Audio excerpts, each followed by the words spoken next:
അമ്മ അതൊരു വികാരമാണ് വാസ്തവത്തിൽ. അമ്മയ്ക്ക് പരിശുദ്ധ സഭയിൽ അതുല്യമായൊരു സ്ഥാനമാണുള്ളത്. പ്രത്യേകിച്ച് ആദിമ സഭ തൊട്ട് ചരിത്രം പരിശോധിച്ചു നോക്കിയാൽ ഏറ്റവും അധികം പെരുന്നാളുകളുള്ളത് അമ്മയുടെ നാമത്തിലാണ്. പ്രത്യേകിച്ച് കാർഷിക പാരമ്പര്യമുള്ള പലസ്തീൻ നാട്ടിൽ തൊടുന്നതും പിടിക്കുന്നതുമൊക്കെ അമ്മയെ മധ്യസ്ഥത അണച്ചുകൊണ്ട് മാത്രമാണ്. ആ പെരുന്നാളുകളുടെ പട്ടിക നാം പരിശോധിക്കുമ്പോൾ മനസ്സിലാക്കാൻ തക്കവണ്ണിടയാകും. ജനുവരി മാസം 15-ാം തീയതി പ്രത്യേകിച്ച് അവിടെ വിത്ത് വിതയ്ക്കുന്ന കാലമാണ്. വിത്തുകളെ പ്രതിയുള്ള പെരുന്നാൾ അമ്മയുടെ മധ്യസ്ഥതയിലുണ്ട്. മാർച്ച് മാസം 25-ാം തീയതി അമ്മയോടുള്ള വചനിപ്പിൻ്റെ ശ്രേഷ്ഠമായിട്ടുള്ള പെരുന്നാളാണ്. മെയ് മാസം 15 കതിരുകളെ പ്രതിയുള്ള പെരുന്നാളാണ്. ഇതെല്ലാം അമ്മയുടെ മധ്യസ്ഥതയിലാണ്. അതിനുശേഷം വീണ്ടും ഓഗസ്റ്റ് മാസം 1 മുതൽ 15 വരെ നോമ്പനുഷ്ഠിച്ചുകൊണ്ട് 15-ാം തീയതി അമ്മയുടെ വാങ്ങിപ്പിൻ്റെ പെരുന്നാളാണ്. സെപ്റ്റംബർ മാസം 1 മുതൽ 8 വരെ നോമ്പനുഷ്ഠിച്ചുകൊണ്ട് അമ്മയുടെ ജനന പെരുന്നാൾ ആഘോഷിക്കുകയാണ്. ഒക്ടോബർ മാസം 21-ാം തീയതി അമ്മയുടെ ദേവാലയ പ്രവേശനത്തിൻ്റെ പെരുന്നാളാണ്. തീർന്നില്ല, തമ്പുരാൻ്റെ തിരുപ്പിറവി കഴിഞ്ഞാൽ പിറ്റേ ദിവസം വേർതിരിക്കുന്നത് അമ്മയുടെ പുകഴ്ചയുടെ പെരുന്നാളായിട്ടാണ്. ഞാനെന്തിനു സൂചിപ്പിച്ചു എന്ന് ചോദിച്ചാൽ, വളരെയധികം സമ്പന്നമായ മധ്യസ്ഥതയുടെ ഒരു സമ്പന്നത കാണാൻ തക്കവണ്ണിടയാണ്. 7 പെരുന്നാൾ കൊണ്ട് അതിനപ്പുറമായി കൂടുതൽ പെരുന്നാളുകൾ പോലും നമുക്ക് കാണാൻ ദർശിക്കുവാൻ തക്കവണ്ണിടയാണ്. അപ്പം അങ്ങനെ പെരുന്നാളുകൾ കൊണ്ട് ഒരു നീണ്ട പട്ടിക തന്നെ അമ്മയുടെ മാധ്യസ്ഥത ഉറപ്പുവരുത്തുന്ന ശ്രേഷ്ഠമായിട്ടുള്ള ഒരു നല്ല പൈതൃകവും പാരമ്പര്യവുമാണ് അമ്മയ്ക്ക് വാസ്തവത്തിൽ സഭയിലുള്ളത്. ഇനി പള്ളികൾ പരിശോധിച്ചാൽ ആദിമ നൂറ്റാണ്ട് മുതൽ ഇന്ന് വരെയുള്ള ദേവാലയങ്ങളുടെ കണക്കെടുത്താൽ 90% അമ്മയുടെ നാമധേയത്തിലാണെന്ന് പറയുന്നതിൽ തെറ്റില്ല. വാസ്തവത്തിൽ 1-ാം നൂറ്റാണ്ടിൽ തന്നെ തോമസ് അപ്പോസ്തലൻ ഈ മലങ്കരയിൽ വന്നപ്പോൾ സ്ഥാപിച്ച 7 പള്ളികൾ അമ്മയുടെ നാമധേയത്തിലാണ്. അനേക ദേവാലയങ്ങൾ മധ്യസ്ഥം അരുളുന്നത് അമ്മയുടെ പേരിലാണ്. ഇതൊക്കെ എന്താണ് കാട്ടുന്നതെന്ന് ചോദിച്ചാൽ ഉത്തരം ഒന്നേ ഉള്ളൂ. അത്ര അതുല്യമായൊരു സ്ഥാനം, ശ്രേഷ്ഠമായൊരു സ്ഥാനം, മനോമുഖരങ്ങളിലൊരു ശക്ത സ്വാധീനമാണ് അമ്മ എന്ന് സൂചിപ്പിക്കുകയാണ്. വ്യത്യസ്ത സഭാ പാരമ്പര്യങ്ങളിൽ അമ്മയോടുള്ള മനോഭാവം വ്യത്യാസമാണ്. നമ്മളത് പഠിക്കുമ്പോൾ മനസ്സിലാക്കേണ്ട കണ്ണിടയാണ്. പ്രത്യേകിച്ച് പ്രോട്ടസ്റ്റൻ്റ് പാരമ്പര്യം പരിശോധിച്ചാൽ അമ്മയെ നിഷേധിക്കുന്നൊരു മനോഭാവമാണുള്ളത്. ഞാൻ സാധാരണ പറയാറുണ്ട്, വന്നിച്ചില്ലെങ്കിലും നിന്ദിക്കരുത്. അമ്മ ആരുമല്ല, ഒന്നുമല്ല. വ്യത്യസ്തമായ ഉദാഹരണങ്ങളിലേക്കൊക്കെ അമ്മയെ വല്ലാതെ ഇകഴ്ത്തി കാണിക്കുന്നൊരു ശൈലിയും രീതിയും പാരമ്പര്യവും പ്രോട്ടസ്റ്റൻ്റ് സഭകളിൽ നാം കാണുന്നുണ്ട്. എന്നാൽ ഇതിൻ്റെ മറുവശമാണ് കത്തോലിക്ക സഭയുടെ പൈതൃകവും പാരമ്പര്യവും. ഒരുപക്ഷെ എക്യുമെനിക്കൽ പരിപാടികളുമായിട്ടൊക്കെ ബന്ധപ്പെട്ട് പല ദേവാലയങ്ങളിലും പല ശുശ്രൂഷകളൊക്കെ സംബന്ധിപ്പാനായിട്ടുള്ള ഇടയുണ്ട്. അവിടെയൊക്കെ ചിലപ്പോൾ കാണുന്നത് അമ്മയ്ക്ക് അമിതമായൊരു പ്രാധാന്യം, ഒരുപക്ഷെ തൻ്റെ ഏകജാതിന് പോലും ഇല്ലാത്ത ഒരു പ്രാധാന്യം ആരാധനയിലും ഇതര ചടങ്ങുകളിലും ശുശ്രൂഷകളിലും ഒക്കെ വ്യാപിക്കുമ്പോൾ പലപ്പോഴും ആളുകൾ ഭക്തിയെക്കുറിച്ച് തെറ്റായ ധാരണ വളർത്തിയെടുക്കാനിടയാവും. അപ്പോൾ അമിതമായൊരു പ്രാധാന്യം കൊടുക്കുന്ന ഒരു പാരമ്പര്യമാണ് കത്തോലിക്ക സഭകളിലുള്ളത്. എന്നാൽ ഇവിടെയാണ് ഓർത്തഡോക്സ് പൈതൃകവും പാരമ്പര്യവും വ്യത്യസ്തമാണ്. അർഹമായ പ്രാധാന്യത്തോടെ അമ്മയുടെ സ്ഥാനം അതിൻ്റെ പൂർണ്ണമായ അർത്ഥത്തിലും വ്യാപ്തിയിലും ഉൾക്കൊണ്ടുകൊണ്ട് എല്ലാ ശുശ്രൂഷ, വിശുദ്ധ ബലി അർപ്പിക്കുമ്പോഴും ഏത് ശുശ്രൂഷ നിർവഹിക്കുമ്പോഴും അതിൻ്റെ അവിഭാജ്യ ഘടകമാണ് അമ്മയുടെ മധ്യസ്ഥത എന്നുള്ളത്. അപ്പോൾ ഉചിതമായ അർഹമായ പ്രാധാന്യത്തോടെ അമ്മയെ കാണുകയും അമ്മയ്ക്ക് പ്രാധാന്യം കൊടുക്കുകയും ചെയ്യുന്നൊരു പാരമ്പര്യമാണ് വാസ്തവത്തിൽ. മനുഷ്യാവതാര ചരിത്രം പരിശോധിക്കുമ്പോൾ നിർണായകമായ പങ്ക് അമ്മ വഹിച്ചിട്ടുണ്ട്. അമ്മയുടെ പങ്ക് വളരെ നിർണായകമായൊരു പങ്ക് വഹിച്ച വ്യക്തിത്വമാണ്, സ്ത്രീത്വമാണ് കന്യകമറിയാമെന്ന് പറയുന്നത്. അമ്മയിൽ നിന്ന് അന്യമായ ഒരു ഭക്തി നമുക്കില്ല. അമ്മയിൽ നിന്ന് അന്യമായി നമുക്ക് ഒരിക്കലും യേശുവിനെ കാണുവാനായിട്ട് സാധിക്കില്ല. അമ്മ ദൈവമാതാവാണെന്നുള്ള വലിയ തിരിച്ചറിവും ആ പഠിപ്പിക്കലുമാണ് പൗരസ്ത്യ സഭകളെ സംബന്ധിച്ചിടത്തോളം ഉള്ളത്. അതുകൊണ്ടാണ് ചരിത്രത്തിൽ, പ്രത്യേകിച്ച് വേദപുസ്തകം വായിക്കുന്നുണ്ട്, വിദ്വാൻമാർ യേശു കുഞ്ഞിനെ കാണാനായിട്ട് വരുന്നുണ്ട്. വാസ്തവത്തിൽ തിരുവെഴുത്തിൽ സൂചിപ്പിച്ചിരിക്കുന്ന വളരെ ഭംഗി, മത്തായി സുവിശേഷം വളരെ ഭംഗിയായിട്ടാണ് 2-ാം അധ്യായത്തിൽ സൂചിപ്പിച്ചിരിക്കുന്നത്. 2-ാം അധ്യായത്തിൻ്റെ 11-ാം വാക്യത്തിലുണ്ട്, അമ്മയോട് കൂടി കുഞ്ഞിനെ കണ്ട് വന്ദിച്ചു എന്നാണ്. യേശുവിനെ കണ്ടു വന്ദിച്ചു എന്ന് മാത്രം രേഖപ്പെടുത്താമായിരിക്കെ അമ്മയോടുകൂടി കുഞ്ഞിനെ കണ്ട് നിക്ഷേപപാത്രങ്ങളെ തുറന്ന് അവൻ്റെ മുമ്പിൽ മുട്ടുമടക്കുന്ന വിദ്വാൻമാരെയാണ് നമുക്കവിടെ കാണുവാനായിട്ട് സാധിക്കുന്നു. ഇതൊക്കെ ഞാൻ ആമുഖമായിട്ട് സൂചിപ്പിച്ചത് എന്തിനാണെന്ന് ചോദിച്ചാൽ, അമ്മയ്ക്ക് അത്ര കണ്ട പ്രാധാന്യമാണ്, അത്ര കണ്ടൊരു സ്ഥാനമാണ് പൗരസ്ത്യ സഭകളിൽ ഉള്ളത് എന്ന് ബോധ്യപ്പെടുത്തുവാൻ വേണ്ടിയാണ്. ഇന്ന് കുറിവാക്യമായിട്ട് ഞാൻ എടുക്കുന്നത് ശുദ്ധമുള്ള ലൂക്കോസിൻ്റെ സുവിശേഷം 1-ാം അധ്യായത്തിൻ്റെ 48-ാം വാക്യമാണ്. ലൂക്കോസിൻ്റെ സുവിശേഷം 1-ാം അധ്യായത്തിൻ്റെ 48-ാം വാക്യം അത് അമ്മയുടെ ഒരു പാട്ടാണ്. വാസ്തവത്തിൽ തമ്പുരാൻ്റെ തിരുപ്പിറവിയുടെ വചനിപ്പമ്മയ്ക്ക് ലഭിച്ചതിന് ശേഷം അമ്മ വല്ലാണ്ട് ഭയപരവശയായി നിൽക്കുന്നൊരു സന്ദർഭമാണ് നമുക്ക് തോന്നാം. പക്ഷേ അമ്മ അതല്ല, ആ നിലയിലല്ല. വളരെ ആത്മവിശ്വാസത്തോടുകൂടി ദൈവം തന്നെ ഏൽപ്പിച്ചിരിക്കുന്ന വലിയ പദവിയും ഉത്തരവാദിത്വവുമാണെന്നുള്ള തിരിച്ചറിവോടെ, ദൈവമാണ് ഇതിൻ്റെയൊക്കെ കാരണഭൂതൻ എന്നുള്ള തിരിച്ചറിവോടെ അമ്മ പാടുന്ന വളരെ മനോഹരമായൊരു പാട്ടാണ്. അവിടെ തുടങ്ങുന്നതന്നെ എൻ്റെ ഉള്ളം കർത്താവിനെ മഹത്വപ്പെടുത്തുന്നു എന്ന് പറഞ്ഞുകൊണ്ട് പാട്ടിലെ 48-ാമത്തെ വാക്യത്തിൽ കൊടുത്തിരിക്കുന്നതാണ് കുറിവാക്യമായിട്ട് എടുക്കുന്നത്. ഇപ്രകാരം പറയുന്നു: ഇന്നു മുതൽ എല്ലാ തലമുറയും എന്നെ ഭാഗ്യവതി എന്ന് വാഴ്ത്തും. ഇന്നു മുതൽ എല്ലാ തലമുറയും എന്നെ ഭാഗ്യവതി എന്ന് വാഴ്ത്തും. എന്താണ് അമ്മയെ ലോകം മുഴുവൻ, തലമുറ മുഴുവൻ ഭാഗ്യവതി എന്ന് വാഴ്ത്തുവാനുള്ള കാരണം? ലോകപ്രകാരം ഒരു പ്രതാപമുണ്ടായിരുന്ന ഒരു സ്ത്രീത്വ വ്യക്തിത്വമായിരുന്നില്ല. കുടുംബം കൊണ്ടോ കുലീനത്വം കൊണ്ടോ വിദ്യാഭ്യാസം കൊണ്ടോ പദവി കൊണ്ടോ സ്ഥാനം കൊണ്ടോ അല്ലെങ്കിൽ ഏതെങ്കിലും വിധത്തിലുള്ള അധികാര പ്രത്യേകത കൊണ്ടോ ഒന്നും ഈ അമ്മയെ സംബന്ധിച്ചിടത്തോളം ഒരു തരത്തിലും ആരാലും അംഗീകരിക്കപ്പെടത്തക്ക വിധത്തിൽ കാര്യങ്ങളൊന്നും ഉണ്ടായിരുന്നില്ല. പക്ഷേ അമ്മ പറയുക, സകല തലമുറയും എന്നെ ഭാഗ്യവതി എന്ന് വാഴ്ത്തും. ആ വാഴ്ത്തപ്പെടലിൻ്റെ കാരണമായിട്ട് തിരുവെഴുത്തിൽ അമ്മയുടെ ചരിത്രത്തിലൂടെ ഒരു ഓട്ടപ്രദക്ഷിണം നടത്തുമ്പോൾ 3-4 കാര്യങ്ങളാണ് ശ്രദ്ധയിലേക്ക് കൊണ്ടുവരാനായിട്ട് ആഗ്രഹിക്കുന്നത്. ഒന്ന്, അമ്മയുടെ അനുഗ്രഹീതമായ ഭക്തി ജീവിത അനുഭവമാണ്. ഭക്തിയുടെ തലമാണ് വാസ്തവത്തിൽ. എന്താണ് ഭക്തിയുടെ തലം? പൗരസ്ത്യ ആധ്യാത്മികതയിൽ ഭക്തിക്ക് 2 തലങ്ങളാണുള്ളത്. ഒന്ന്, ഒരു വെർട്ടിക്കലായിട്ടുള്ളൊരു ഡയമെൻഷനുണ്ട്, മറ്റൊന്നൊരു ഹൊറിസോണ്ടൽ ഡയമെൻഷനാണ്. 2 തലങ്ങളുടെ സമന്വയമാണ് പൗരസ്ത്യ പൈതൃകത്തിലും പാരമ്പര്യത്തിലും ഭക്തി എന്ന് പറയുന്നത്. എന്താണ് വെർട്ടിക്കൽ ഡയമെൻഷൻ? ഞാനും എൻ്റെ ദൈവവുമായിട്ടുള്ള ബന്ധമാണ് ഭക്തിക്ക് ഏറ്റവും അടിസ്ഥാനമായിട്ടുള്ളത്. ദൈവബന്ധമാണ് വാസ്തവത്തിൽ. അതുകൊണ്ടാണ് തമ്പുരാനോട് വന്ന് ചോദിക്കുന്നുണ്ട്, മോശ ഞങ്ങൾക്ക് 10 കൽപ്പന തന്നു, നിനക്ക് തരാനുള്ള കൽപ്പന എന്താണെന്ന് ചോദിച്ചാൽ തമ്പുരാൻ പറയുന്ന 1-ാമത്തെ കൽപ്പന ഇതാ: നിൻ്റെ ദൈവമായ കർത്താവിനെ പൂർണ്ണ ഹൃദയത്തോടും പൂർണ്ണ ആത്മാവോടും പൂർണ്ണ ശക്തിയോടും കൂടെ സേവിക്കണം. ദൈവത്തെ സേവിക്കുക, ദൈവബന്ധം.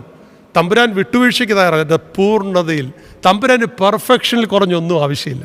പലപ്പോഴും എൻ്റെയും നിങ്ങളുടെയൊക്കെ ഭക്തിയുടെ മുമ്പിൽ വലിയ ചോദ്യചിഹ്നം വീഴുന്നത് എന്തിനെന്ന് ചോദിച്ചാൽ പലപ്പോഴും ഇത് പൂർണ്ണമല്ല. പള്ളിയിൽ പോകുന്നില്ലേ? ഉണ്ട്. പ്രാർത്ഥിക്കുന്നില്ലേ? ഉണ്ട്.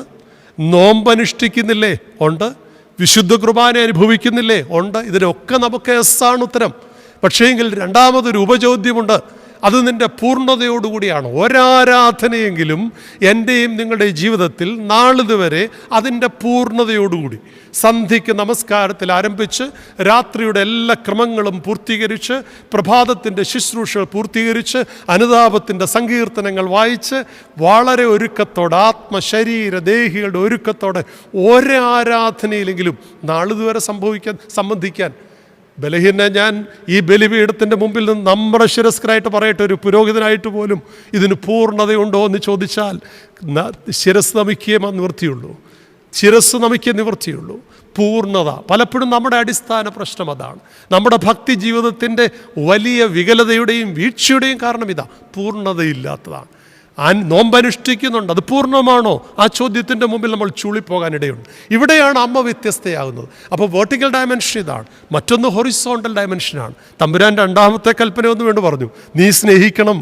ആരെയാണ്? സഹോദരനെ, നിൻ്റെ അയൽക്കാരനെ എങ്ങനെയാണ് നീ നിന്നെ സ്നേഹിക്കുന്നത് പോലെ. ഇവിടെയാണോ പൂർണ്ണത? ഞാൻ സ്നേഹിക്കുന്നുണ്ടോ എന്ന് ചോദിച്ചാൽ ഉണ്ടെന്ന് പറയുന്നതിൽ ഒരു മടിയുമില്ല. ആ സ്നേഹത്തിന് പൂർണ്ണതയുണ്ടോ എന്ന് ചോദിച്ചാൽ ആർക്ക് കൃത്യമായി ഉത്തരം യെസ് എന്ന് പറയാൻ സാധിക്കും? ഇവിടെയാണ് ഭക്തി ജീവിതത്തിൻ്റെ 2-ാം തലത്തിലും നാം വികലമായി പോകുന്നു. ഞാൻ പറഞ്ഞു വരുന്നത്, പൗരസ്ത്യ ആധ്യാത്മികതയിൽ ഭക്തി ഭക്തിയുടെ രണ്ട് തലങ്ങൾ, ദൈവബന്ധത്തിൻ്റെ പൂർണ്ണതയും ദൈവത്തെ സേവിക്കുകയും മനുഷ്യനെ സ്നേഹിക്കുകയും ചെയ്യുക, ഇതതിൻ്റെ പൂർണ്ണതയിൽ ഉൾക്കൊള്ളുവാൻ സാധിക്കുന്നുണ്ട്. ഇവിടെയാണ് അമ്മയുടെ ഭക്തി ജീവിതം അതിൻ്റെ പൂർണ്ണതയിലേക്ക് എത്തിച്ചേരുന്നത്. അതുകൊണ്ടാണ് അമ്മ എക്കാലവും അതുല്യ പ്രതിഭയായി, ഒരു അതുല്യ വ്യക്തിത്വമായി, ആരാലും നമുക്ക് മറ്റോടൊന്നിനോടും സമപ്പെടുത്തുവാൻ കഴിയാത്ത വളരെ ശ്രേഷ്ഠമായിട്ടുള്ളൊരു വ്യക്തിത്വത്തിൻ്റെ ഉടമയായിട്ട് അമ്മ തീരുന്നു. അമ്മ ആ നിലയിലേക്ക് രൂപപ്പെടുവാൻ തക്കവണ്ണം ഇടയായത് അമ്മയുടെ ജീവിത ശൈലിയാണ്. ആ ശൈലിയിലേക്കാണ് ഇന്ന് കണ്ണോടിക്കുന്നത്. അതിലൊന്നാമത് ഞാൻ എടുക്കുന്നത് അമ്മയുടെ പരിത്യാഗത്തിൻ്റെ ഭാവമാണ്, വെറുമയാക്കലിൻ്റെ ഭാവമാണ്, ശൂന്യവൽക്കരിക്കുന്ന ഒരു സ്ത്രീത്വത്തിൻ്റെ ഭാഗമാണ്. പ്രത്യേകിച്ച് തിരുവെഴുത്തിൽ രണ്ട് സന്ദർഭങ്ങൾ ഞാൻ കോട്ട് ചെയ്യാം. ഒന്ന് തിരുവചനത്തിൽ നിന്നാണ്. പ്രത്യേകിച്ച് മർക്കോസിൻ്റെ സുവിശേഷം 3-ാം അധ്യായത്തിൻ്റെ 31-ാം വാക്യം വായിക്കുമ്പോൾ വളരെ ഭംഗിയായി അവിടെ തമ്പുരാൻ്റെ പരസ്യ ശുശ്രൂഷയിലെ ഒരു രംഗം രേഖപ്പെടുത്തുന്നുണ്ട്. പരസ്യ ശുശ്രൂഷയിൽ അനേക ആളുകൾ തമ്പുരാനോടൊപ്പം പോകുന്നുണ്ട്. താൻ ചെല്ലുന്നിടത്തൊക്കെയും വലിയ ജനക്കൂട്ടമാണ്. അവിടെ അടുത്ത് ചെല്ലുവാൻ പോലും കഴിയാത്തവണ്ണമുള്ള ആൾക്കൂട്ടമാണ് വാസ്തവത്തിൽ. അങ്ങനെ ഇരിക്കെയാണ് ഒരു ഭവനത്തിൽ യേശു തമ്പുരാൻ വരികയാണ്. ഭവനത്തിൻ്റെ പരിസരത്ത് പോലും എത്തിപ്പിടിക്കുവാൻ കഴിയാത്ത വിധമുള്ള ഒരു ജനസഞ്ചയം അവിടെ വരികയാണ്. അവിടേക്ക് അമ്മ കടന്നു വരികയാണ്. അമ്മയൊന്ന് ശ്രദ്ധിച്ച്, അമ്മയെ സംബന്ധിച്ചിടത്തോളം അവിടേക്ക് കടന്നു വരുന്നതിന് ആരുടെ അനുവാദം ആവശ്യമില്ല.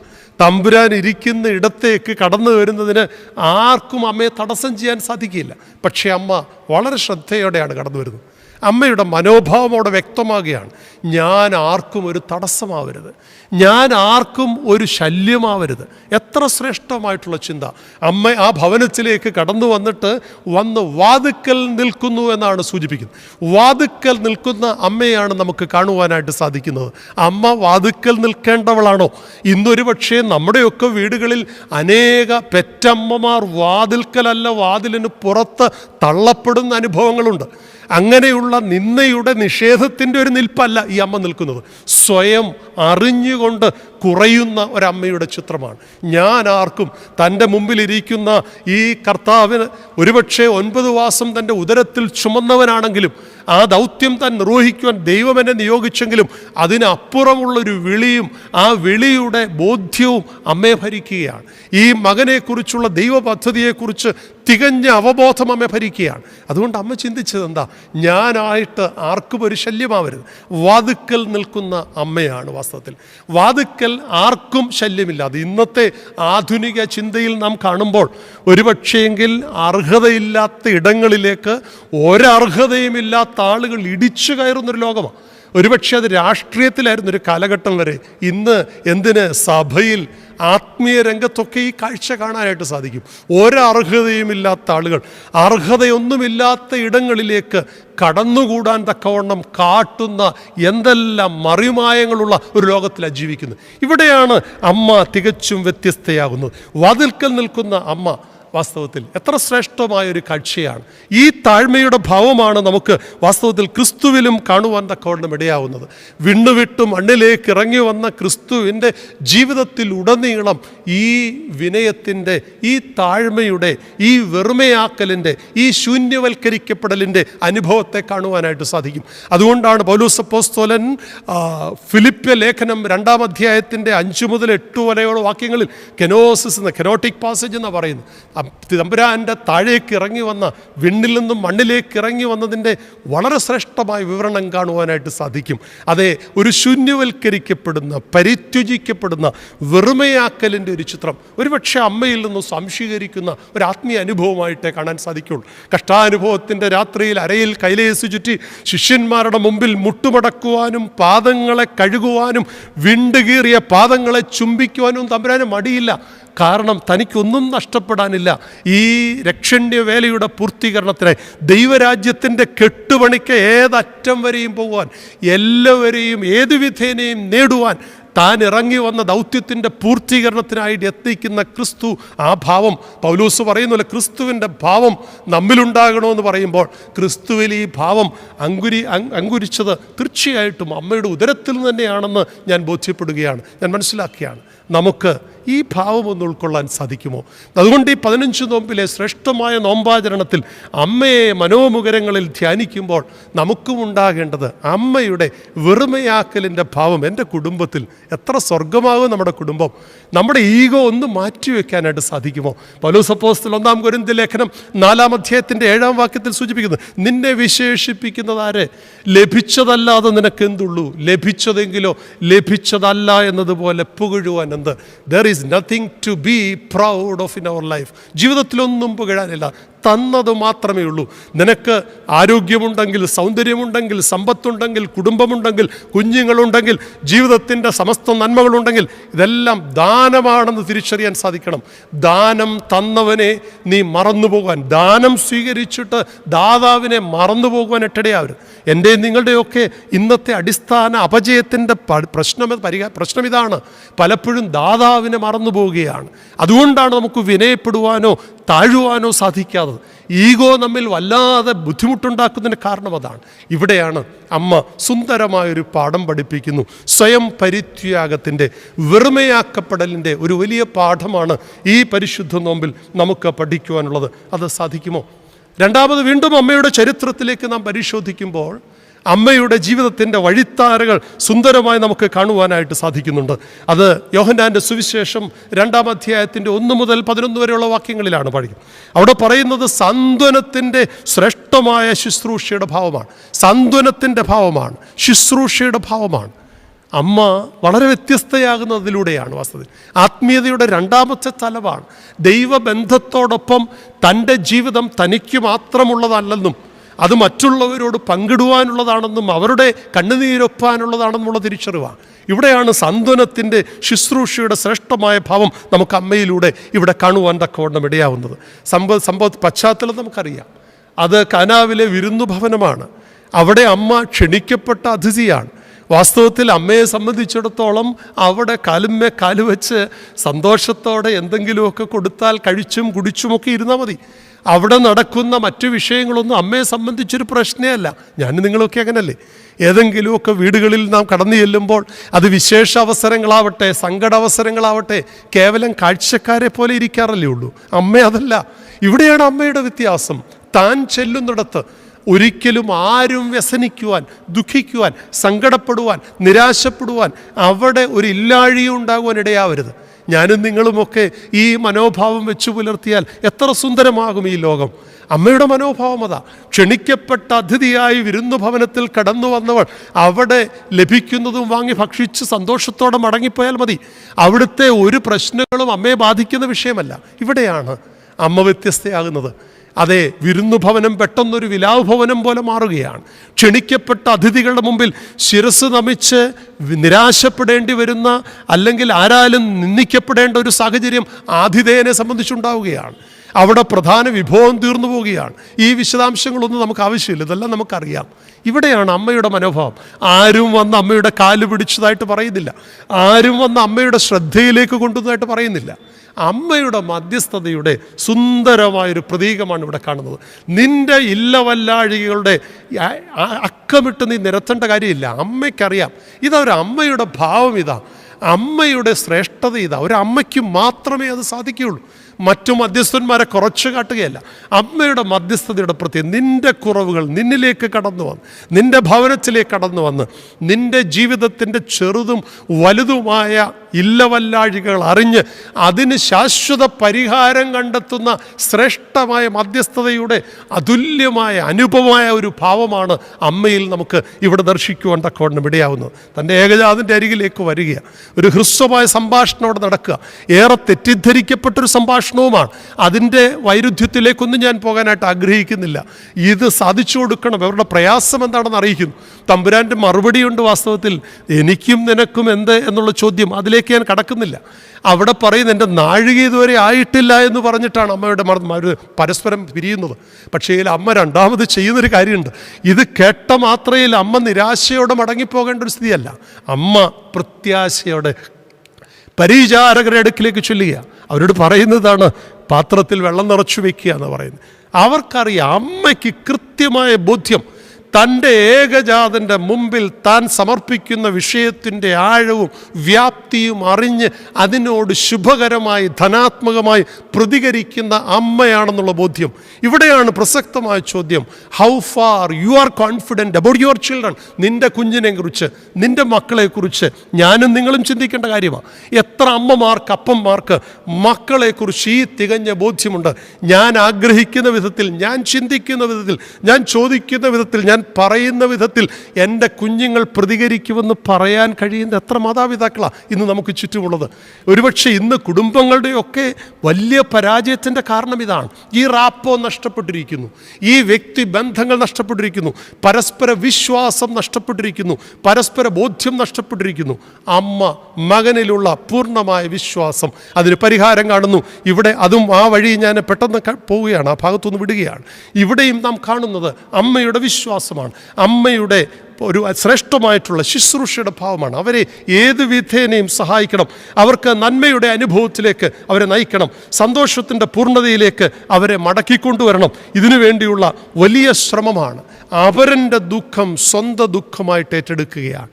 ഇവിടെയാണ് പ്രസക്തമായ ഭക്തിയുടെ ഒരു തലമാണത്. ഞാനും നിങ്ങളുമൊക്കെ പലരെയും കണ്ട് സന്ദർശിച്ച് പറയാറുണ്ട് പ്രാർത്ഥിക്കുമെന്നൊക്കെ. എന്താ ആത്മാർത്ഥത അതിനകത്തുള്ളത്? നമ്മുടെ പ്രാർത്ഥന ഫലവത്തായ പ്രാർത്ഥനയായി തീരണമെങ്കിൽ അവരൻ്റെ ദുഃഖം എൻ്റെ ദുഃഖമായി ഏറ്റെടുക്കാൻ സാധിക്കുമോ? ഇവിടെയാണ് അമ്മ കാട്ടുന്ന മാതൃക. ഈ വിരുന്നു ഭവനത്തിലെ സങ്കടങ്ങൾ സ്വന്തം സങ്കടമായി ഏറ്റെടുക്കുകയാണ്.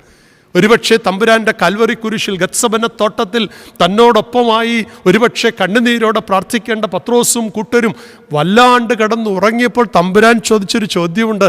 എന്തേ അല്പം കൂടെ ഉണർന്നിരുന്നാൻ കഴിഞ്ഞില്ലേ?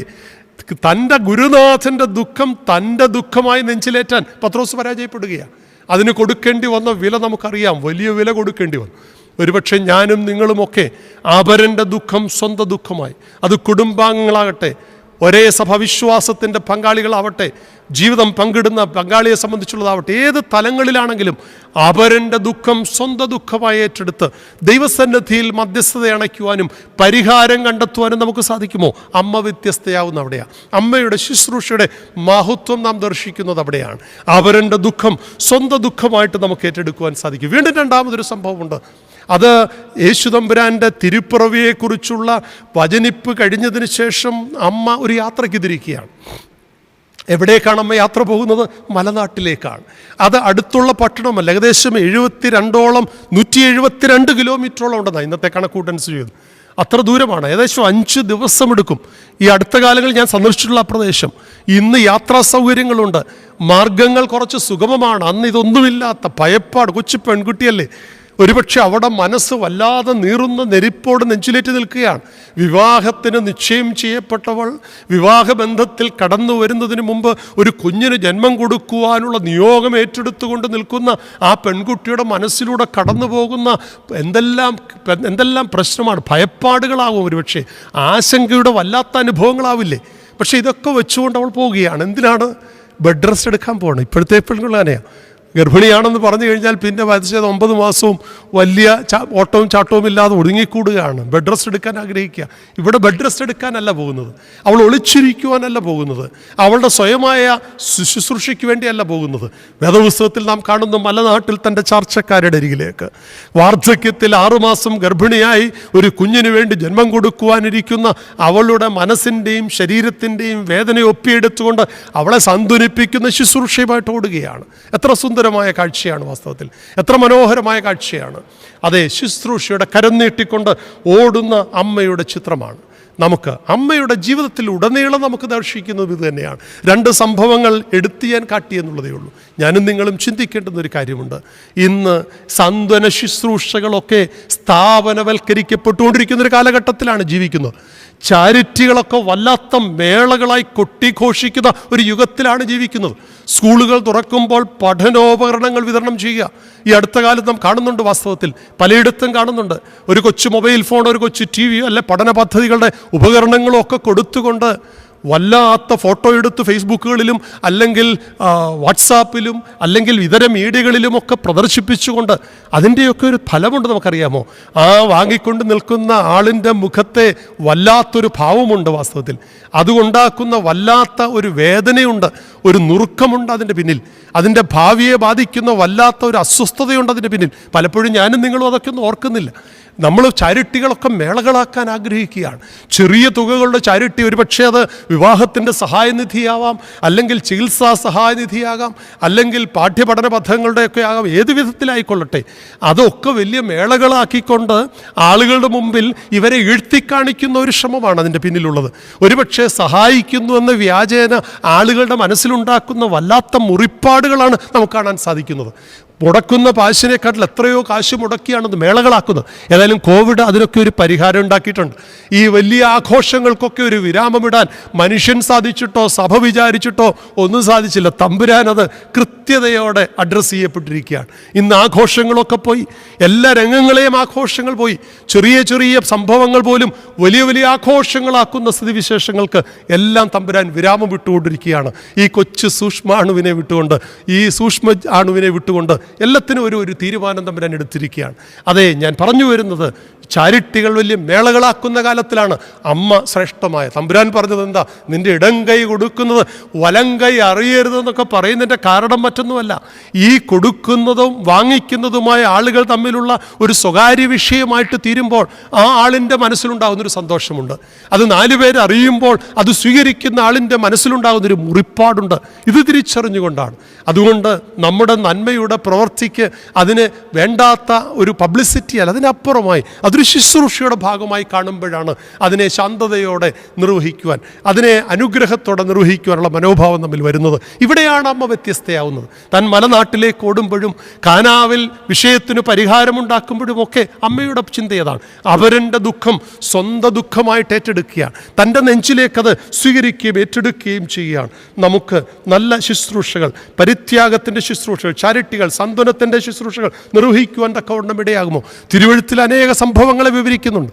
യേശു തമ്പുരാൻ തന്നെ, പ്രത്യേകിച്ച് മത്തായിയുടെ സുവിശേഷം 25-ാം അധ്യായത്തിൻ്റെ 31 മുതലുള്ള വാക്യങ്ങളിൽ സിംഹാസനത്തിൽ എഴുന്നള്ളി വരുന്ന കർത്താവ് ഒരു ന്യായവിധിയെക്കുറിച്ചുള്ള ഒരു നല്ല ആഖ്യാനമാണ് അവിടെ കൊടുക്കുന്നത്. അവിടെ പറയുന്നു, ചെമ്മരിയാടുകളെയും കോലാടുകളെയും തമ്മിൽ വേർതിരിക്കുന്നത് പോലെ ചെമ്മരിയാടുകളെ തൻ്റെ വലത്തും കോലാടുകളെ തൻ്റെ ഇടത്തുഭാഗത്തും നിർത്തുകയാണ്. എന്നിട്ട് തമ്പുരാൻ അനുഗ്രഹത്തോടെ പ്രവചിക്കുകയാണ്, വലത്തുഭാഗത്തുള്ളവരെ നിത്യ അനുഭവങ്ങളിലേക്കും ഇടത്തുഭാഗത്തുള്ള നിത്യ ദണ്ഡനങ്ങളിലേക്കും. കാരണം എന്താണ്? അതിൻ്റെ വിധിന്യായം വായിക്കുമ്പോൾ, തന്നേക്ക് വായിക്കുമ്പോൾ കാണുന്നുണ്ട്, എനിക്ക് വിശന്നു, നിങ്ങൾ എനിക്ക് ഭക്ഷണം തന്നു, ദാഹിച്ചു, നിങ്ങൾ എനിക്ക് കുടിപ്പാൻ തന്നു, നഗ്നനായിരുന്നു, നിങ്ങൾ എന്നെ ഉടുപ്പിച്ചു, ഞാൻ രോഗിയായിരുന്നു, നിങ്ങൾ എന്നെ സന്ദർശിച്ചു. ഇതൊക്കെ പറയുകയാണ്. അപ്പോൾ അവർ ചോദിക്കുന്നൊരു ചോദ്യമുണ്ട്, എപ്പോൾ അങ്ങ് വിശക്കുന്നവനായി, അങ്ങ് ദാഹിക്കുന്നവനായി, അങ്ങ് വസ്ത്രമില്ലാത്തവനായി, രോഗിയായി, തടവിലാക്കപ്പെട്ടവനായി ഒക്കെ കണ്ട് ഞങ്ങളിത് ശുശ്രൂഷ അനുഷ്ഠിച്ചു എന്ന് ചോദിച്ചപ്പോൾ കൊടുത്ത മറുപടി വളരെ ശ്രദ്ധേയമാണ്. എളിയവന് ചെയ്തത് എനിക്ക് ചെയ്തതാണ്. മറുവശത്ത് ഇടതുഭാഗത്തുള്ളവരോട് പറയുന്നുണ്ട്, നിങ്ങളിതെല്ലാം എനിക്ക് നിഷേധിച്ചു, വിശന്നപ്പോൾ ഭക്ഷണം തന്നില്ല, ദാഹിച്ചപ്പോൾ കുടിക്കാൻ തന്നില്ല. അവരും സങ്കടത്തോടെ, നെടുവീർപ്പോടെ, വിലാപത്തോടെ തമ്പുരാനോട് ചോദിക്കുന്നുണ്ട്, എപ്പോഴാണ് അങ്ങേക്കിത് നിഷേധിച്ചത്? മറുപടി ശുദ്ധമാണ്. അവിടെ പറയുന്നു, എളിയവന് നിഷേധിച്ചത് എനിക്കാണ് നിഷേധിച്ചത്. ഇവിടെയാണ് വളരെ ശ്രേഷ്ഠമായ, എളിയവന് ചെയ്യുന്നത് ദൈവത്തിന് ചെയ്യുകയാണ്. ഞാനും നിങ്ങളും ചെയ്യുന്ന എല്ലാ ചാരിറ്റിയും അത് ദൈവത്തിനാണ്. അങ്ങനെ ദൈവത്തിനാണ് ചെയ്യുന്നതെങ്കിൽ എന്തേ അതിനകത്ത് പബ്ലിസിറ്റി ആവശ്യമായിരിക്കുന്നത്? അവിടെ എന്തിനു വേണ്ടിയാണ് നാം വല്ലാതെ ബേജാറാവേണ്ട കാര്യം എന്നാണ്? അവിടെയാണ് അമ്മയുടെ മനോഹരമായ ശ്രേഷ്ഠമായിട്ടുള്ള പൈതൃകവും ശ്രേഷ്ഠമായിട്ടുള്ള മാതൃകയും നമുക്ക് സ്വായത്തമാക്കേണ്ടത്. ധനവാന്റെയും ലാസറിൻ്റെയും അനുഗ്രഹകരമായ പ്രതിപാദ്യം തമ്പുരാൻ ഉപമയായി പറയുമ്പോഴും ശ്രദ്ധേയമായ ചിന്ത ഒന്ന് മാത്രമാണ്. ധനവാന് സ്വർഗരാജ്യം നിഷേധിക്കാൻ തിരുവെഴുത്ത് പരിശോധിക്കുമ്പോൾ എവിടെയും മറ്റ് ചിന്തകളൊന്നും കാണുന്നില്ല. അവിടെ പറയുന്നത് വാസ്തവത്തിൽ എല്ലാ നന്മയുടെയും ഒക്കെ ഉറവിടമായിരുന്നിരിക്കാം. അവിടെ ഒരു കാര്യം, തൻ്റെ പടിവാതുക്കലെ ലാസറെ നിഷേധിച്ചു എന്നുള്ളത് മാത്രമാണ് വാസ്തവത്തിൽ ധനവാന് സ്വർഗരാജ്യം നിഷേധിക്കാനിടയാത്. പടിവാതിക്കലെ ലാസറെ കണ്ടില്ലെന്നടിച്ചു. അവൻ തിരസ്കരിച്ചു. എൻ്റെയും നിങ്ങളുടെയും ഒക്കെ ചുറ്റുപാടുകളിൽ, ശുശ്രൂഷിക്കുന്ന ഇടങ്ങളിൽ, ജീവിക്കുന്ന ഇടങ്ങളിൽ, ചുറ്റുപാടുകളിലൊക്കെ എത്രയെത്രയോ ലാസറന്മാരെ കണ്ടില്ലെന്ന് നടിച്ച്. പ്രത്യേകിച്ച് ഈ കോവിഡിൻ്റെ കാലഘട്ടങ്ങളിൽ എനിക്ക് ചുറ്റും വേദനിക്കുന്ന ആളുകളുണ്ടോ? ഞാൻ ശുശ്രൂഷിക്കുന്ന ആലയത്തിൽ വേദനിക്കുന്ന ആളുകളുണ്ടോ? ഇതൊക്കെ നാം ആത്മശോധന ചെയ്യേണ്ടത് കാലം. എൻ്റെ കുടുംബങ്ങളിൽ വേദനിക്കുന്ന, പ്രയാസം അനുഭവിക്കുന്ന, ഭക്ഷണത്തിനിടമില്ലാത്ത ആളുകളുണ്ടോ? ഇതൊക്കെ കണ്ടെത്താൻ സാധിക്കുമോ? ഇവിടെ ഒന്നും പബ്ലിസിറ്റിക്ക് വേണ്ടിയല്ല. ഒരുപക്ഷെ ഏത് കാര്യങ്ങൾ നാം ചാരിറ്റിക്ക് വേണ്ടി ചെയ്യുമ്പോഴും, മറ്റുള്ളവരെ സഹായിക്കുവാൻ ചെയ്യുമ്പോഴും, അതൊക്കെ നന്മയുടെ മനസ്സോടുകൂടി ക്രിസ്തു പറഞ്ഞ അനുഗ്രഹീത മാനദണ്ഡം ഉൾക്കൊണ്ടുകൊണ്ട്, ഇടം കൈ ചെയ്യുന്ന വലം കൈ അറിയില്ലെന്നുള്ള തിരിച്ചറിവോടെ ദൈവത്തിന് ചെയ്യുന്നതാണ്. ദൈവം ആർക്കും കടക്കാരനല്ല. അവന് കൊടുത്താൽ അതിൻ്റെ 10 ഇരട്ടി നിനക്ക് സമൃദ്ധിയായിട്ട് കിട്ടും, സംശയമൊന്നുമില്ല. അതിൻ്റെ ഉദ്ദേശശുദ്ധി തമ്പുരാൻ ചോദ്യം ചെയ്യുവാൻ ഇടയാകരുതെന്ന് മാത്രമേ ഉള്ളൂ. അതുകൊണ്ട് നന്മ ചെയ്യുവാൻ, അമ്മയുടെ മാതൃക ഉൾക്കൊള്ളുവാൻ തക്കവണ്ണം നമുക്ക് സാധിക്കുമോ? വിസ്താര ഭയത്താൽ ഞാനത് വിടുകയാണ്. അമ്മയുടെ മൂന്നാം ഭാവത്തിലേക്ക് നാം കടക്കുകയാണ്. ഒരുപക്ഷെ ലോകം മുഴുവൻ ഭാഗ്യവതി എന്ന് വാഴ്ത്തുവാൻ അമ്മയുടെ ഭക്തി ജീവിതമാണ് ഇടയായതെങ്കിൽ, ഭക്തി ജീവിതത്തിൻ്റെ മൂന്നാമത്തെ വഴിത്താരെയാണ് സഹനത്തിൻ്റെ ആൾരൂപമായിട്ട് അമ്മ മാറുകയാണ്. വലിയൊരു സഹനത്തിൻ്റെ ആൾരൂപമായിട്ട് മാറുകയാണ്. എല്ലാം ഹൃദയത്തിൽ സംഗ്രഹിക്കുന്നൊരു സ്ത്രീയായിട്ടാണ്. സ്ത്രീകളുടെ സ്വഭാവം പൊതുവെ സ്ഥൈർണ സ്വഭാവം വികാരങ്ങളെ അല്പം പ്രകടമാക്കുന്നതാണ്. അത് ദുഃഖമാണെങ്കിൽ കണ്ണുനീരിൻ്റെ ഒരു നീർച്ചാല് തന്നെ ഒഴുകും. സന്തോഷമാണെങ്കിലും തുള്ളിച്ചാടാനിടയുണ്ട്. ഇത് സ്ഥൈര്യഭാവമാണ്. പക്ഷെ അസാമാന്യമായ ധൈര്യം കാട്ടിയ ഒരു സ്ത്രീത്വത്തെയാണ് നമുക്ക് കാണുവാനായിട്ട് സാധിക്കുന്നത്. സമ്മിശ്ര ജീവിത അനുഭവങ്ങളെ, അവനവങ്ങളെ സമചിത്തതയോടെ കണ്ട, നേരിട്ട ഒരു സ്ത്രീത്വത്തെയാണ് കന്യാമറിയാമിൽ കാണാൻ സാധിക്കുന്നത്. ഒരു വശം എത്ര സുന്ദരമാണ്, എത്ര ഉജ്ജ്വലമാണ്. സന്തോഷത്തിൻ്റെ കൊടുമുടിയേറാൻ ഇതിൽ പരം വല്ലതും വേണോ? അമ്മയുടെ ചിന്ത നോക്കിയിട്ട് മലനാട്ടിലേക്ക് ചെന്നപ്പോൾ അമ്മയെ സ്വീകരിച്ച ഒരു അഭിവാദ്യമുണ്ട്. എന്താ? എൻ്റെ കർത്താവിൻ്റെ അമ്മ എൻ്റെ അടുക്കൽ വരുവാൻ ഭാഗ്യം എവിടെ നിന്നുണ്ടാ? എലിശബ പറഞ്ഞ വാക്കാ.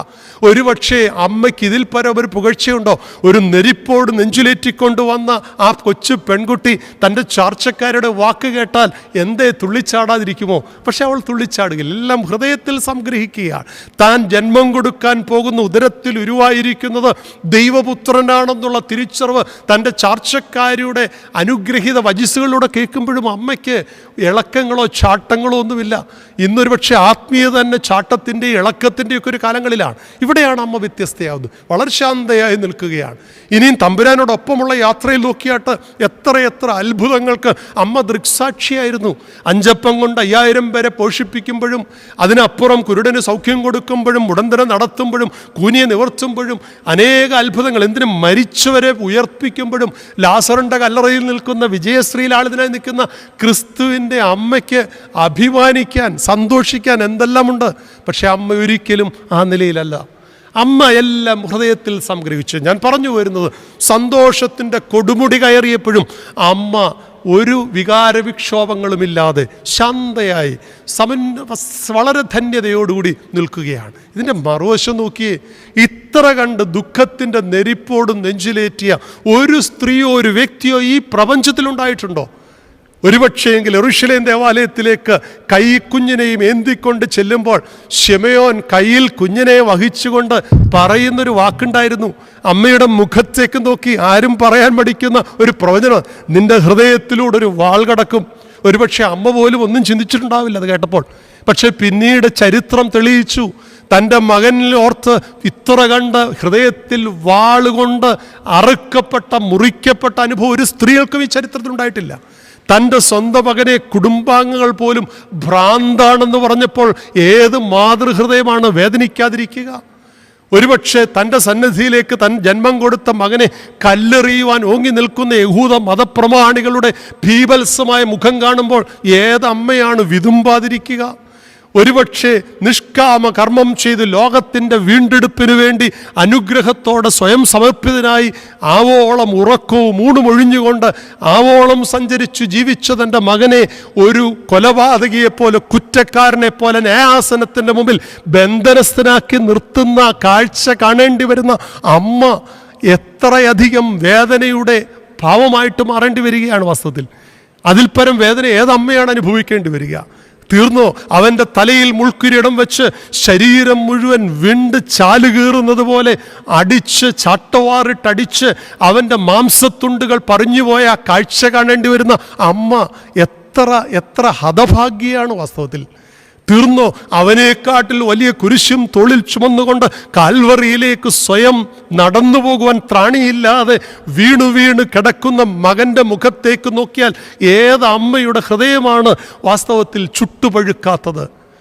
പക്ഷേ അമ്മയുടെ മുഖത്തേക്ക് നോക്കി, അവളുണ്ട് കാൽവറിയുടെ ചുവട്ടിൽ ഇരു കൈകളും വിരിച്ചാണികളാൽ തറയ്ക്കപ്പെട്ട്, കാലുകൾ ചേർത്താണികളാൽ തറയ്ക്കപ്പെട്ട്, നെഞ്ചിൻ്റെ വിലാവ് കുത്തി തുറക്കുന്നവനായി കാണപ്പെടുന്ന തമ്പുരാൻ്റെ മുഖത്തേക്ക് നോക്കുന്ന അമ്മയെ നോക്കിയാട്ട് ഒരു ഭാവവ്യത്യാസമില്ല.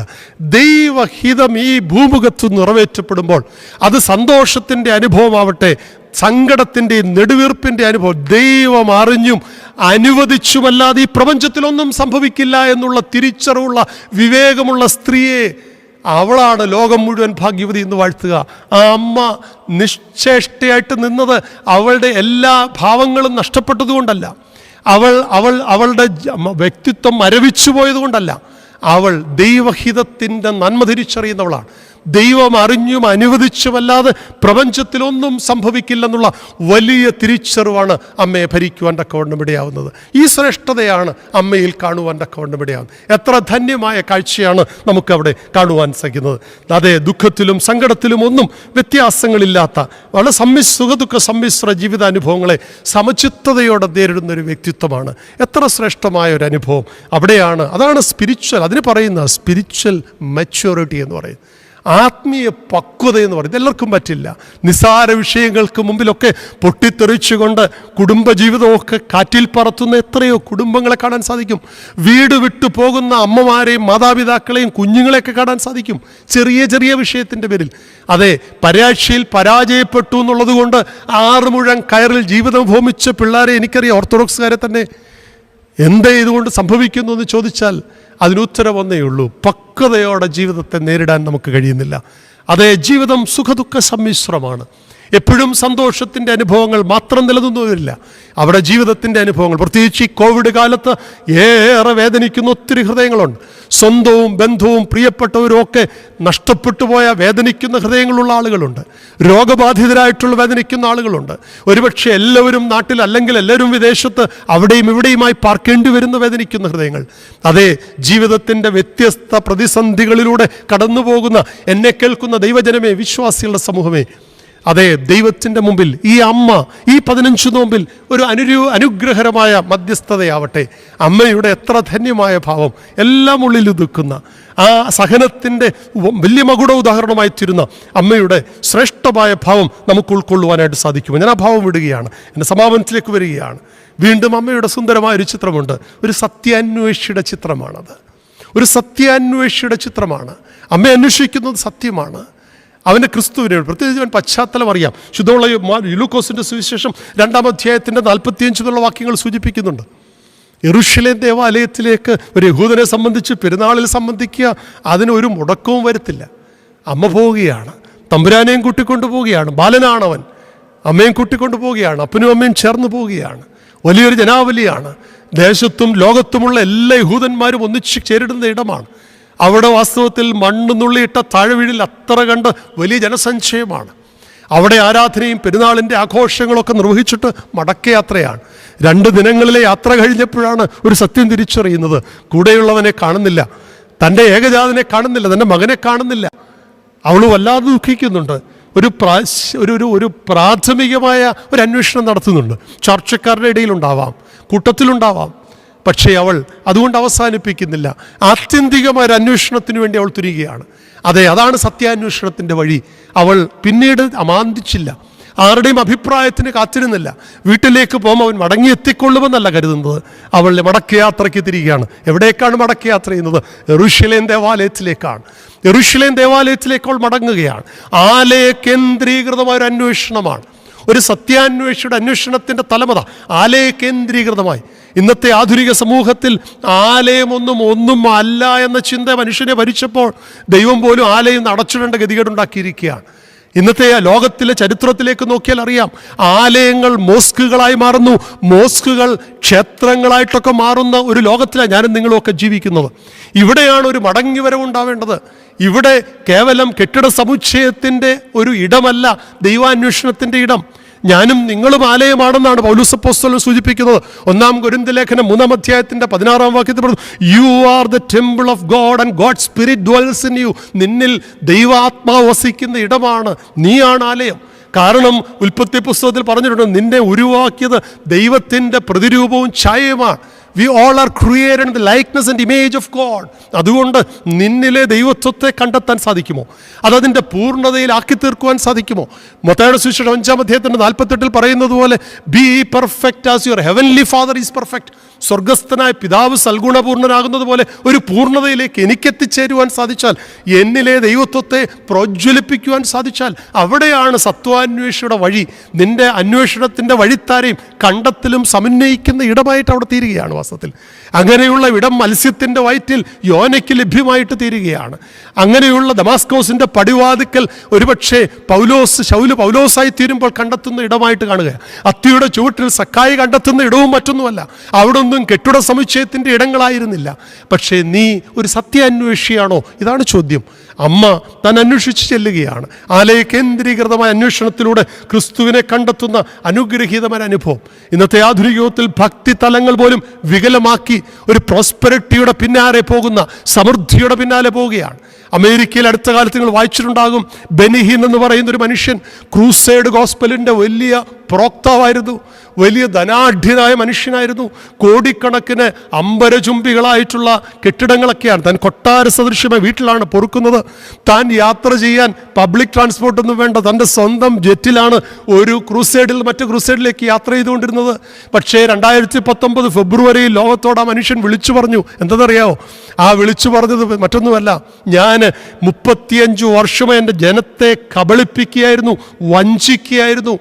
ഈ പ്രോസ്പെരിറ്റി അല്ല ദൈവത്തിൻ്റെ സുവിശേഷം, കണ്ണുനീരിൻ്റെ വഴിയാണെന്ന മനുഷ്യൻ വിളിച്ചു പറയുകയാണ്. എന്നെ കേൾക്കുന്ന വാത്സല്യമുള്ളവരെ, ആ 35 വർഷം വഞ്ചിക്കുന്ന ഒരു മനുഷ്യൻ്റെ ചിത്രമാണ് നമ്മവിടെ കാണുന്നതെങ്കിൽ, നമ്മുടെ പിതാക്കന്മാർ എത്രയോ ശ്രേഷ്ഠമായി വഴിത്താര അനുഗ്രഹീതമായി കാലാകാലങ്ങളിൽ തുറന്നു തന്നു.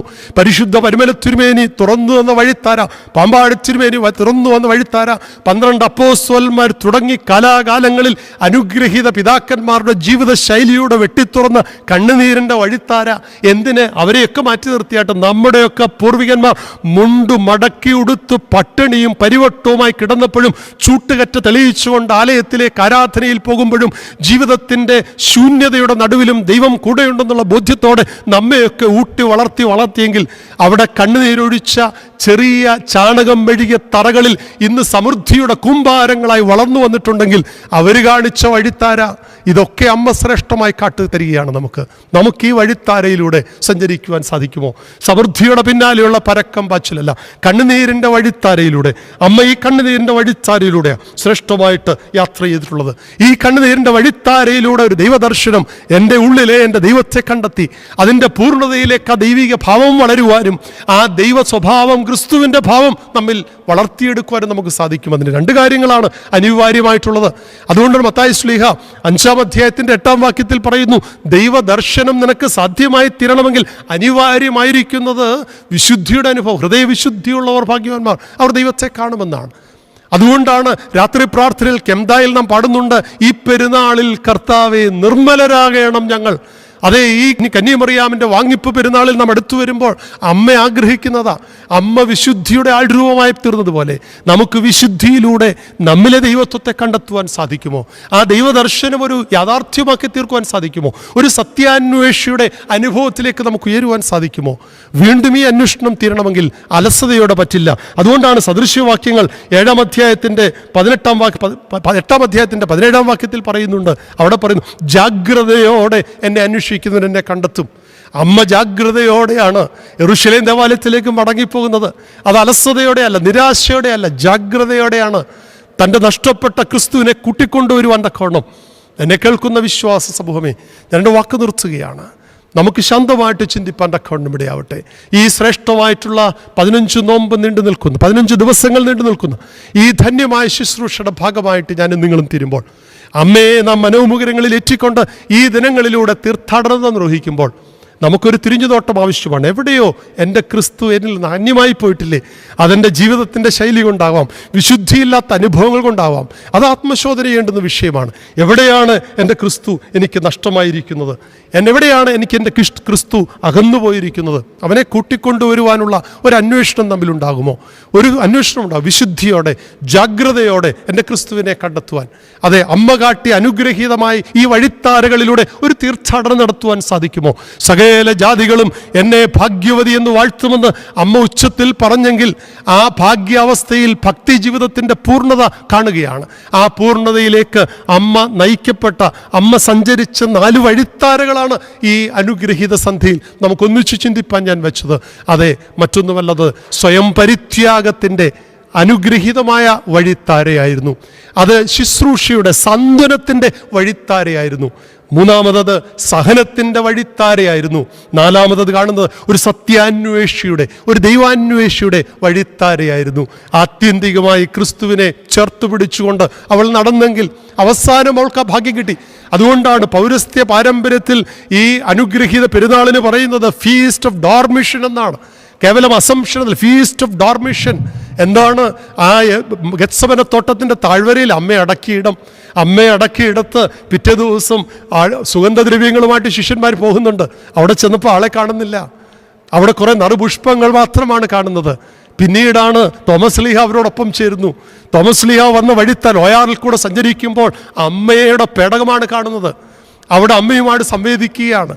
ഈ അനുഗ്രഹീതനായ ശിഷ്യൻ അമ്മയുടെ ഇടക്കെട്ട് വാങ്ങിച്ചു. ഇന്ന് അതൊരു പക്ഷേ പലയിടത്തും കൊണ്ടുവന്ന് വലിയ നിധി പോലെയൊക്കെ പറയുമ്പോൾ അത് ഏറ്റുവാങ്ങാൻ ഭാഗ്യം സിദ്ധിച്ചത് ഭാരതത്തിൻ്റെ അപ്പോസ്തലൻ തോമസ് ലീഹായ്ക്കായിരുന്നു എന്ന് പറയുമ്പോൾ എത്ര ഭാഗ്യവാന്മാരാണ് തോമസ് ലീഹായുടെ അരുമസന്താനങ്ങളായി ഞാനും നിങ്ങളുമൊക്കെ.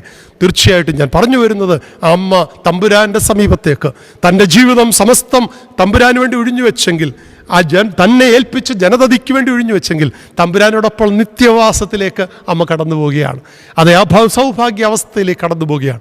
ഈ അനുഗ്രഹീത വഴിത്താരയിലൂടെ പ്രയാണം ചെയ്ത് 15 നോമ്പ് സമാപിക്കുമ്പോൾ, ആ വലിയ പെരുന്നാളിൽ ഞാൻ ഭാഗമാകുമ്പോൾ വിശുദ്ധിയോടെ, ജാഗ്രതയോടെ, ദൈവാശ്രയത്തോടെ, സഹനത്തിൻ്റെ വഴിയിലൂടെയുള്ള സഞ്ചാരത്തിലൂടെ, സാന്ത്വന വഴിയിലൂടെ സഞ്ചരിച്ചുകൊണ്ട്, ഒരു സത്യാന്വേഷണ വഴിയിലൂടെ സഞ്ചരിച്ചുകൊണ്ട് അനുഗ്രഹത്തിൻ്റെ വഴിത്താരയുടെ പൂർണ്ണതയിലേക്ക് എത്തിച്ചേർന്ന് ദൈവിക അനുഭവം സ്വയത്തമാക്കുവാൻ ദൈവം നമുക്കിടയാക്കട്ടെ. അതിന് ഈ അനുഗ്രഹീത ശുശ്രൂഷ മുഖാന്തരമാവട്ടെ എന്ന് പ്രാർത്ഥനയോടെ ഞാൻ എൻ്റെ വാക്ക് നിർത്തുകയാണ്.